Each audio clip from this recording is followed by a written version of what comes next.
Just fucking do it. Subscribe now. So I'm telling you, home health kids, it's the Marine, dumbed down, easiest way to wealth. How many are thinking of rolling up hospitals? Thank God. I'm going to stop there. I'm not going to ask any more questions. Okay. Okay. Who are we seeing, EJ? Okay. Now, you saw Andres 1, and now he's going to show you in a presentation how you should do it. He's 95% accurate, remember.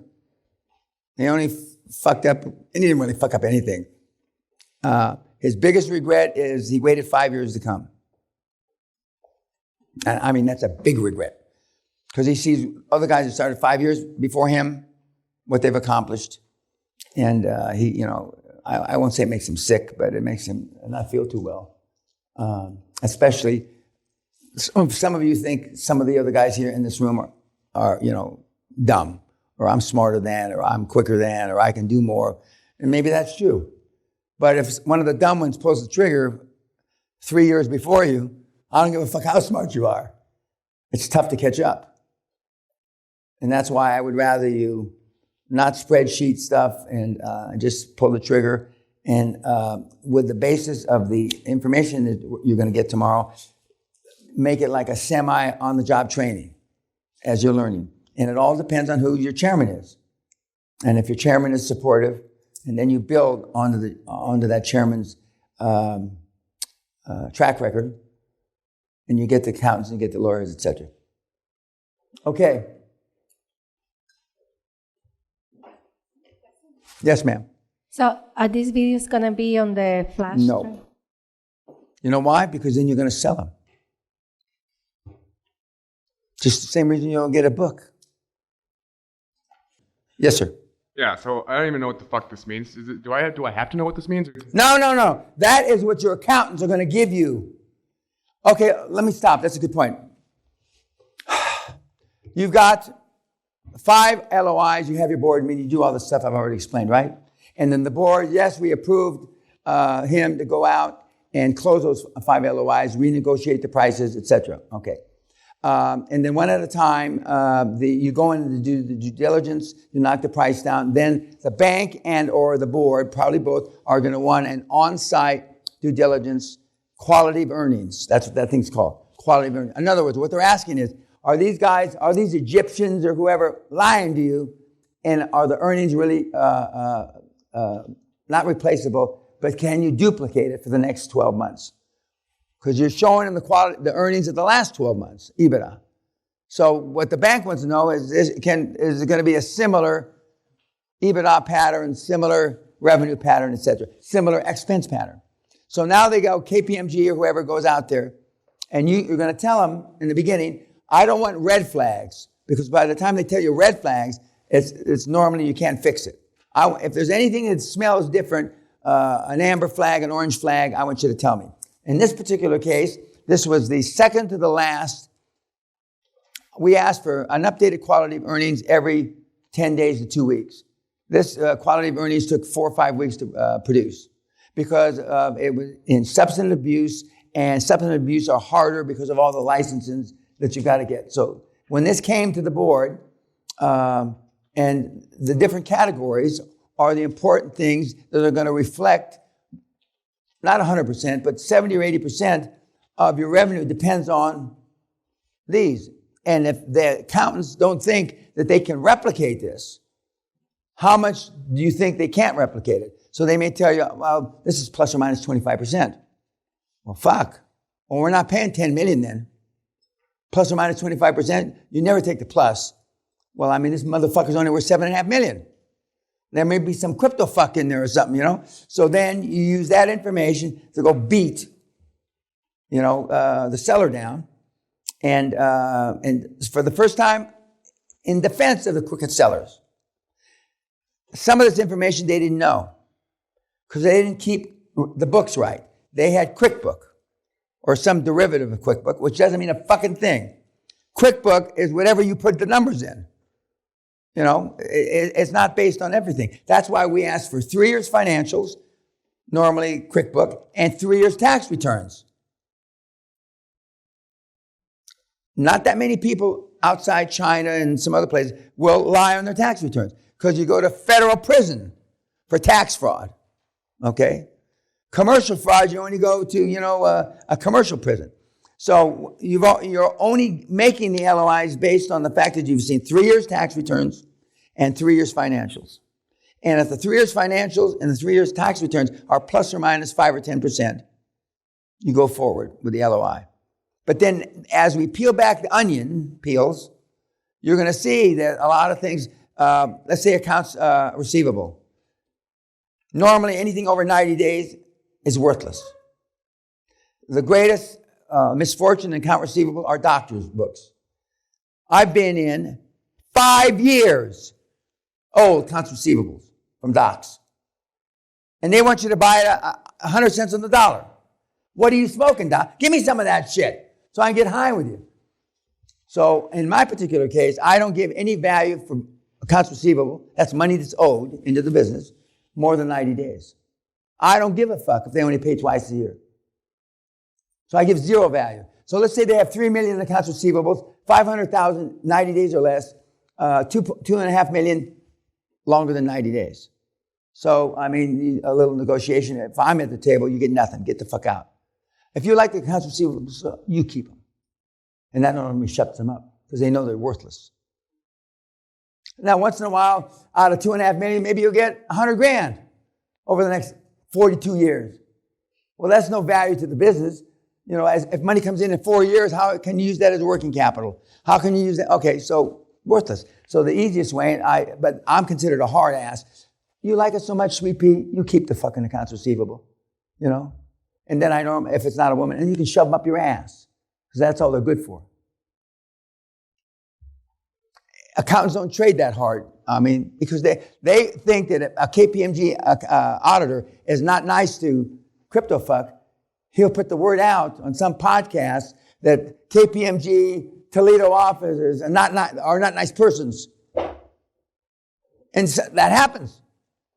And so maybe he'll lose in his lifetime experience of being a partner at KPMG, he'll lose $100,000 in fees. So fucking what? But it's a fear, and so the kids now all have rights. You can't talk to me that way. I'm going to put it in a blog or a pod. Now the big guys don't give a shit what you threaten them with, because they've got so much business. And the old guys, Price Waterhouse controlled 75% of the Fortune 500 companies. They couldn't give a shit what, crypto or anybody else said. So this report is telling you a few days before the purchase agreement is signed, whether you screwed up or you didn't screw up. And that's a real live one on a substance abuse in Florida. They're closed. But we renegotiated the price down about $600 or $700 grand. Now, do you guys, based on your experience, see, you talk about 50 grand or 75 grand like it's a lot of money. I mean, the accountants, you'll be charged more in hours by the accountants and the lawyers for 50 grand. Might as well not make the change. So when you're going in there like a fucking Vikings. You're sinking the boats. You're paying $10 million. I want to pay $6 million. And you tell your accountants, if you don't at least double or triple your fees, knocking the price down, you're fired. Now that's not professional, but it works. For those of you that think you're pretend hard asses, and pretend in my judgment, this is the first time in your life you can get away with being a hard ass. I'm not telling you to choke them or anything like that. Even though you might want to snap their neck, but I'm not telling you to do that. But you can be a hard ass as long as you don't touch them. I learned the hard way about that, as long as you don't touch them. But that's what that report is. It's dynamite. I don't know anybody else in the industry that gives that report out. That's not a secret, but it's a real report. It's not a case study, made-up case study. It's an absolute real deal. And we have these, and you should. But I want to see the quality of earnings, not the next to the last one. I want to see the first quality of earnings that comes out the first week or two. Now, because I can sniff death on paper. I'll know, and I'll say, go back and check this, go back and check that, please. And then I'll get a phone call in 24, 36 hours. You're right, Mr. Peña. We would have found that next week. Well, good. You found it now? We'll go back and hammer the seller now and kick him in the teeth. Not literally, of course, unless you're in certain parts of southern Florida. But I mean, now see, I take an offense that they would give me numbers that are lies. But I've learned over the years, 50 years, some of the guys that manage these things are so fucking stupid. They're not quite keeping the cash in the cigar box, but they're one step above keeping the cash in the cigar box. So some of the, when they play feign ignorance, they really are ignorant. But when you go to these big companies that have audited numbers, I mean, they're lying to you if they screwed around. And they know they're lying to you. In the back, yes? Let's say it's a seller financing deal. And how quickly can KPMG come up with this type of report? Well, how far are you going to put your foot up their ass, Doc? Now, you don't look like the kind of guy that puts your foot up their ass. The deal's big enough. Yeah, that's what you said. Yeah, if your dick's big enough, too. Yeah. I know. I've heard it all, believe me. Somebody on the board has to be a brute. Is everybody's English good enough to understand what I'm saying? A beast. Somebody, not you maybe. I'm being, giving you the benefit of the doubt. But somebody better be a fucking eater of hearts and livers and shit. Otherwise, you're going to get screwed over. Or I'll put it another way. You're going to pay too much. Some people, some of you, you're so used to being emotionally fucked up over. That's just your MO, modus operandi. But hardly anybody in this room, or that's ever been in this room, wants to be cheated that you paid too much. That's where most people draw the line, no matter what your background is or ethnicity. In this country, they call it being legged over, as they're pissing and shitting on you and they're lifting the leg over you. But and have that in mind when you're picking these board members. You want somebody tough. And Simon, your brother, apparently he's the toughest guy on his board. Which is not amusing, but I mean, I'm 100 times tougher than he is. But all you got to be is, you don't even have to be as tough as Simon. Half as tough as him and you'll get rich. As tough as Simon, you'll get rich quicker. And being tough just means you're not overpaying. But some of you, I had a $85 million deal back in the 90s that was going to fall apart for over $55,000. This side said you were going to pay for it. This side said you were going to pay for it. I wrote a check, or I had somebody write a check because I don't write a check, for $55,000. I put the money in the fucking deal. Okay, what's next, guys? What's next? And they both look stunned. And then they go, no, we don't want your money. Well, I want this fucking deal to close. I'm going to make a whole bunch of money. I want this fucker to close. But I wasn't the main principal in it. So there's $55,000. Okay, what's next? It's almost cocktail hour. What's next? Somebody's hand was up. Yes, sir. To seller finance. You said there are some people, they do deals with 150, 125% seller Correct. finance. How does it work, actually? Okay, as soon as we get done with this part, it's next on the agenda. Okay? And you'll see, egos, sometimes the ego fight's not between the buyer and the seller. Sometimes it's between the professionals. I've had fist fights, real Donnybrooks break out between accounting firms at the close. The lawyers are drinking champagne, cutting cake and shit, and over in the corner, the accountants are rolling around the ground punching each other. That means it was a close deal. Close. I mean, in other words, I like deals like that because that means both sides are fighting for every penny. But it's still closed. And there's animosity builds up. And in some cases, let's say the seller says, do whatever the buyers say to the accountants and lawyers for the seller. They don't like that because that means they have no leverage fighting back. And the widow, let's say the widow Jones, I don't care, I want out. Just agree to anything. Well, that's beautiful for us if we're the buyer. But the professionals that are representing the seller, I mean, it's like pulling teeth. Every T crossed and every I dotted is like a knife in their eye, professionally. But all kinds of personalities. And I recommend strongly that for the first 25 or 30 deals, you're at every close. There's not going to be a closing portion of the close that you're not there. When they go to take a pee, you go to take a pee. And now, because girls can go in boys' bathrooms, you're there, girls. Because side deals are cut. Good old boy to good old boy. I'll roll on this if you roll on that. And in the beginning, you won't know what the fuck they're rolling on. So you hear it, then you run back, your chairman, and what does that mean? I said, that's not good for us, kid. So we're going to unroll those things.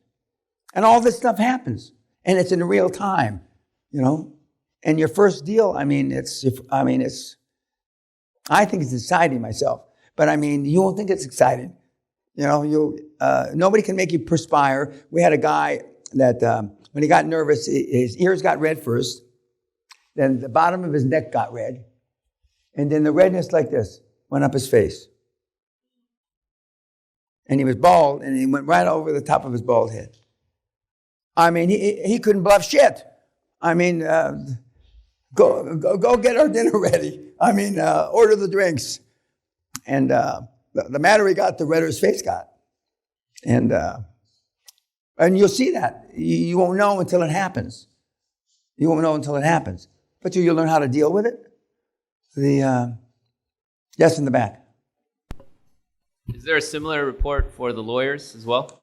No, but you're going to get in your thing, you're going to get the QLA due diligence, 100 questions. But any law firm that's got more than 5 partners has boilerplate due diligence questions. The accounting firms have the due diligence questions. And every quality of earnings isn't the same. If you're doing a manufacturing company or if you're doing a fintech company, a cybersecurity company, the easiest due diligence is the lowly home health. I mean, that's exaggerated. 10 questions. I don't know, maybe 30 questions. And then as you go up the food chain in the verticals in healthcare, they get more complex.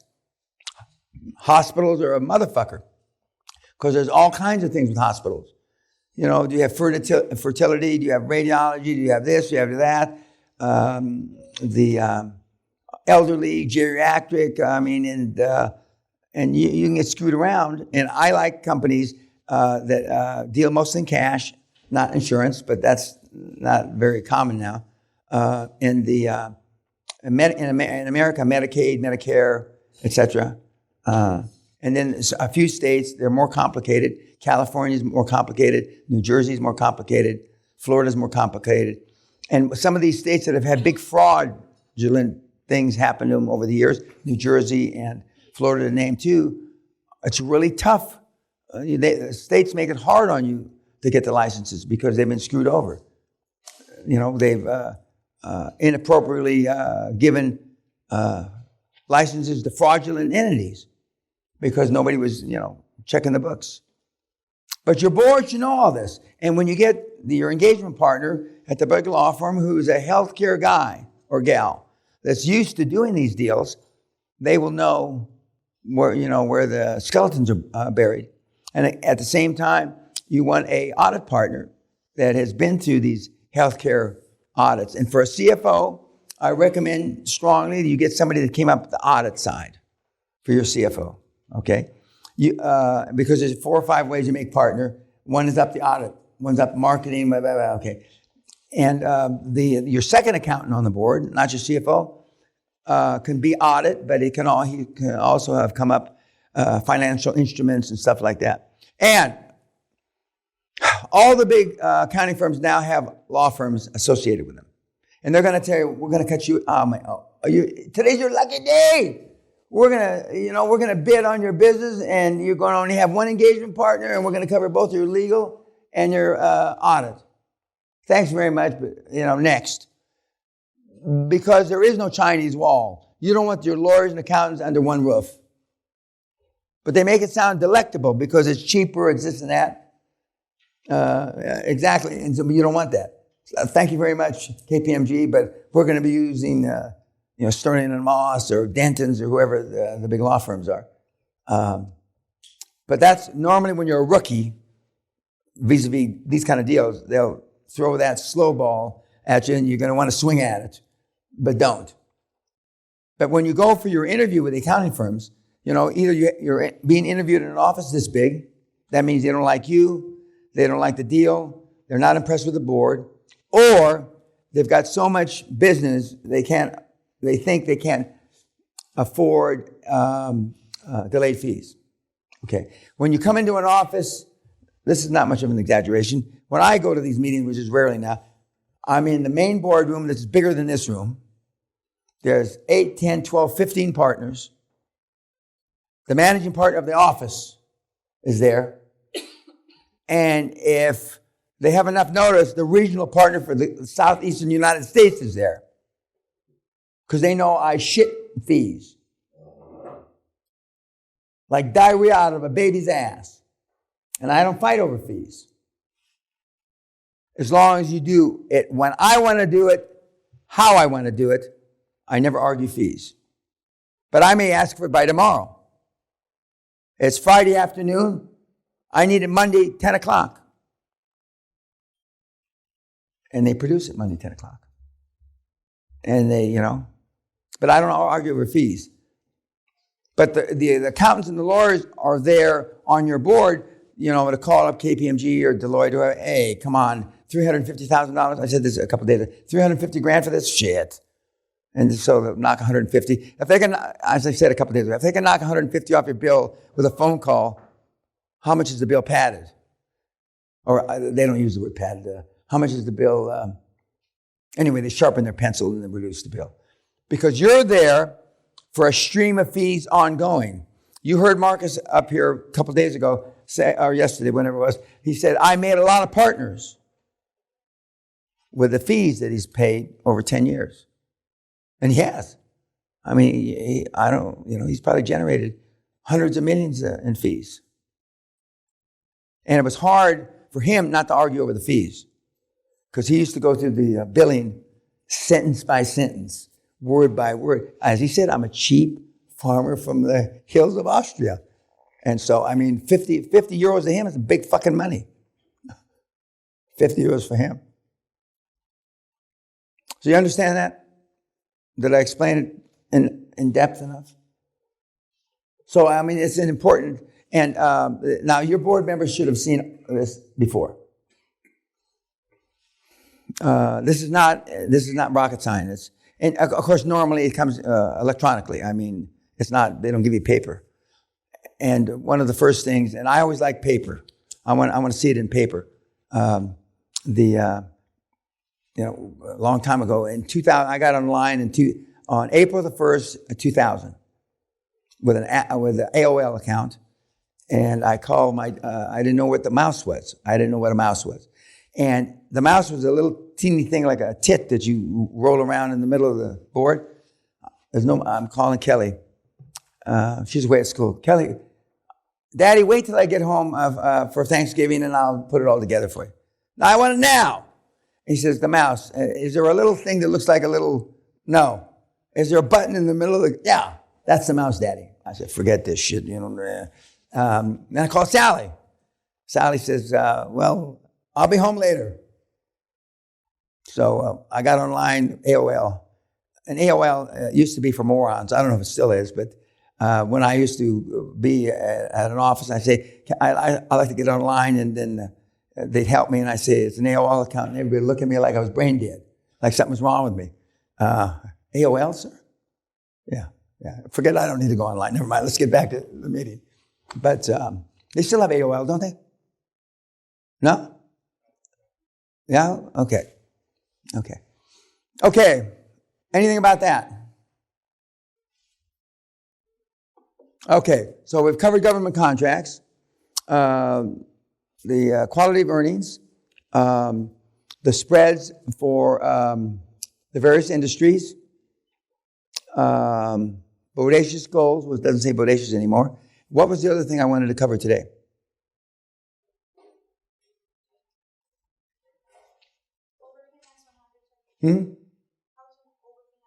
Oh, so that's right. How do you overfinance 100 to 120? Okay, thank you. Are we past the time limit? We're 27 minutes. Oh, that's enough. We don't want the fucking morons to know that